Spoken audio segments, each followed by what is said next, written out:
আসসালামু আলাইকুম সম্মানিত ভ্রমণপ্রিয় ভাই বোনেরা, আপনারা সবাই কেমন আছেন? আশা করি অনেক ভালো আছেন। আলহামদুলিল্লাহ, আমিও চাঁদের বড় ভালো আছি। তো যাই হোক, সম্মানিত ভ্রমণপ্রিয় ভাই বোনেরা, একটি কথা হচ্ছে কি, সময়ের সাথে সাথে তাল মিলিয়ে কিন্তু দেহের বয়স বাড়ে, কিন্তু মনের বয়স কিন্তু বাড়ে না। এটা কিন্তু সবসময় মনে রাখবেন। সেই ছোটোবেলা হারিয়ে যাওয়া কত স্মৃতি আজ আমরা টুকে বেড়াই। আমরা কত স্মৃতি টুকে বেড়াই। আমরা যখন ক্লান্ত হয়ে যখন একটু বিশ্রামের জন্য যখন শুয়ে থাকি, বসে থাকি একা নীরবে কোনো এক পরিবেশে, তখন কিন্তু স্মৃতি আমাদের তাড়া করে। সেই শৈশব, সেই ছোটোবেলা আমাদের কিন্তু হাতছানি দিয়ে ডাকে। শৈশবের স্মৃতিগুলো মনে করলেই প্রমাণিত হয়ে যায় যে আমরা অর্ধেকের বেশি সময়টা হয়তো বা পাড়ি দিয়ে চলে এসেছি। সেই সোনালি দিনগুলো কত সুন্দর ছিল, কত মধুর ছিল, তাই না ভিউয়ার্স? কত মজা করে খেলতাম বন্ধুদের সাথে, মাঠে ঘাটে খেলাধুলা করতাম, নদ নদী পুকুর খাল বিল বিভিন্ন জায়গায় আমরা মাছ মারতাম, ছোটাছুটি করতাম। নানান স্মৃতি আমাদের নাড়া দিত। মাঠে ঘাটে কৃষকেরা কাজ করত, কত সুন্দর ছিল। নদীমাতৃক দেশ, আস্তে আস্তে সব বিলুপ্ত হয়ে যাচ্ছে, কিন্তু দেখেন সময়ের তাড়নায় আজ অনেক কিছু হারিয়ে যায়। কৃষকেরা যখন মাঠ থেকে ঘরে ফিরে মাঠে যায়, সেটা একটা বিশাল স্মৃতি। যখন বিকেল হতো, স্কুল থেকে আসার পর ছুটে যেতাম মাঠে ক্রিকেট খেলতে, ফুটবল খেলতে, আরও কত রকম খেলা। সব খেলা শেষ করে ঘরে ফিরতে হতো।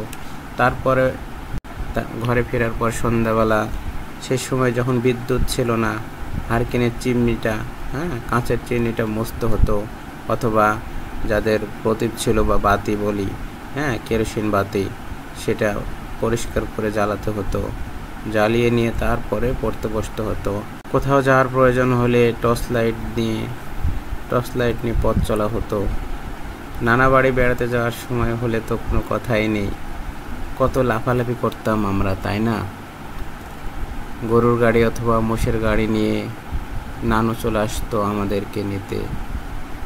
সেই দিন কত মজা হতো, অনেক মজা হতো ভিউয়ার্স। নানু আসতেছে আমাদেরকে নিতে, এই কথা শুনলেই তো কি মজা। আমরা নানু বাড়ি বেড়াতে যাব, অনেক মজা হতো ভিউয়ার্স, অনেক। গ্রামের বাড়িতে পুরো গ্রাম জুড়ে 2-4 ঘর মিলে সাদা কালো টেলিভিশন ছিল। সবাই মিলে শুক্রবারে আমরা বিকেলবেলা জুম্মার নামাজের পর খাওয়া দাওয়া করে বিকেলবেলা আমরা বিকেল 3টার পরে আমরা বাংলা সিনেমা দেখতে বসে যেতাম। সেই মজা ছিল। তারপরে সন্ধ্যা হলে আলিফ লায়লা দেখার জন্য আমরা ছুটে যেতাম, লেখাপড়া ফেলে রেখে, বই পুস্তক ফেলে রেখে। তারপরে কত শাসন, কত মার খেয়েছি আলিফ লায়লা দেখার জন্য, সিনেমা দেখার জন্য। সেসব স্মৃতি এখন শুধুই হাতছানি দিয়ে ডাকে। এখন হাতে হাতে স্মার্টফোন আছে, দামি ফোন আছে, সেই আলিফ লায়লাও আছে নেট ভরা, সেই বাংলা সিনেমাও আছে নেট ভরা, কিন্তু সেই মজাটা কোটি কোটি টাকা দেওয়া আর কখনো ফিরে পাওয়া যাবে না, কিনতে পাওয়া যাবে না। সেই স্মৃতিগুলো, ছোটোবেলা হারিয়ে যাওয়া স্মৃতিগুলো, আসলে সেগুলো ছিল অমূল্য। ছিল গোলা ভরা ধান, পুকুর ভরা মাছ, আর মাঠ ভরা ফসল। ছিল কৃষকের মুখরা হাসি, বুক ভরা আশা, আর চোখ ভরা স্বপ্ন। ছিল সতেজ সত্যিকারের একটি ইমানি শক্তি, একটি ইমানি মন। সত্যিকার মানুষ ছিল সে সময়।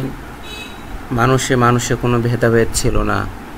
সবাই আপন আপন ভাই মনে করতো, একসঙ্গে চলাফেরা করতো, বিপদে ছুটে যেত। হয়তো বা সে সময় দালান কোঠা ছিল না, রড বালি ইট সিমেন্টের তৈরি বড় বড় দালান কোঠা, অট্টালিকা এগুলো হয়তো ছিল না। মাটির তৈরি, মাটির ঘর বাড়ি ছিল, তবুও অনেক শান্তি ছিল।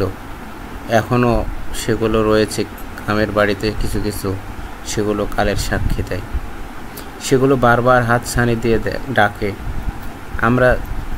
আমরা যা করি, তাহলে কি আমরা সেগুলো আমাদের মনের বিরুদ্ধেই করি, নাকি আমরা সময়ের প্রয়োজনে করি? সময়ের তাড়নায় আমরা সময়ের প্রয়োজনে সেগুলো করি। আমরা কি তাহলে সময়ের শিকলে আবদ্ধ?